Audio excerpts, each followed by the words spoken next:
That just seems to keep getting worse, with heroin overdoses becoming more and more common. There is talk of getting the drug's antidote, Narcan, into our schools. Some schools in central Ohio are already carrying it. News Channel 5's Tara Molina just talked to officials in our area to see if the same thing could happen here. So Tara, what did they tell you? Well, I talked to public health officials, police, and politicians, and all of them told me that at this point, it wouldn't be a bad idea to get Narcan into our schools. Holding the antidote that saved more than 150 lives in Lorain County, Detective Greg Mailing told me it's time to get it in our schools. To put it in schools, I think, is the next logical step. It's unfortunate that we even have to consider it, but that's the reality. That's where we're at. That's how bad the heroin problem is now. He said if you don't think kids are using this stuff, you're wrong. Are there school-aged kids using heroin in Ohio? Yes. And I say that without hesitation.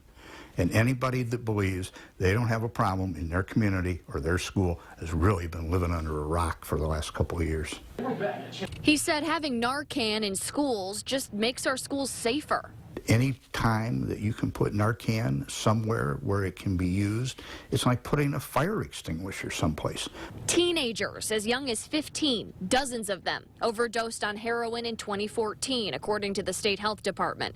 I talked to Lorain County's health commissioner, who said they aren't seeing huge numbers here, let alone in school. There hasn't been a lot of occurrences of overdoses in schools, so the need for it is limited. But that doesn't mean these shouldn't be in the schools. Much like you have an AED for if someone's having a heart attack, having somebody in the school have it wouldn't be a bad thing. Not everyone agrees.